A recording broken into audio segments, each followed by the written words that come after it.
আনন্দী গল্পের নতুন মোড়।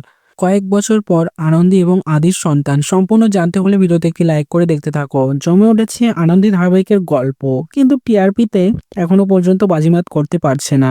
হেরে যাচ্ছে গীতা এলএলবির সঙ্গে।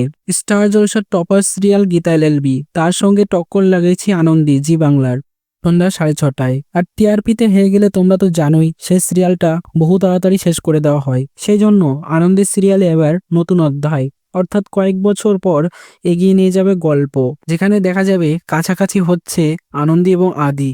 আনন্দী যেহেতু এখনো মেডিনিস্টের কাজ করছে, অর্থাৎ সে নার্স হবে, এবং আদি তো অলরেডি ডাক্তার হয়ে গেছে। দেখা যাবে প্ল্যান মাফিক পরিবারের কথায় আদি সন্তান নিতে রাজি হয়ে যাবে এবং আনন্দীর কাছাকাছি এসে তাদের একটা খুব সুন্দর একটা সন্তান হয়ে যাবে এবং গল্প এগিয়ে যাবে কয়েক বছর। আনন্দী আদির সম্পর্কটা আরো গভীর এবং ভালোবাসাময় সুন্দরময় হয়ে উঠবে। এত সুন্দর এপিসোড যদি দেখানো হয়, আনন্দী ধারাবাহিকের টিআরপি আরো বাড়তে পারে। তো বন্ধুরা, তোমাদের কি মনে হয় এত সুন্দরময় এপিসোড আনন্দী আদির সন্তান কে কে দেখতে চাও? তা অতি অবশ্যই কমেন্টসে জানিয়ে এখনই সাবস্ক্রাইব করে নাও আমাদের ইউটিউব চ্যানেল। ধন্যবাদ।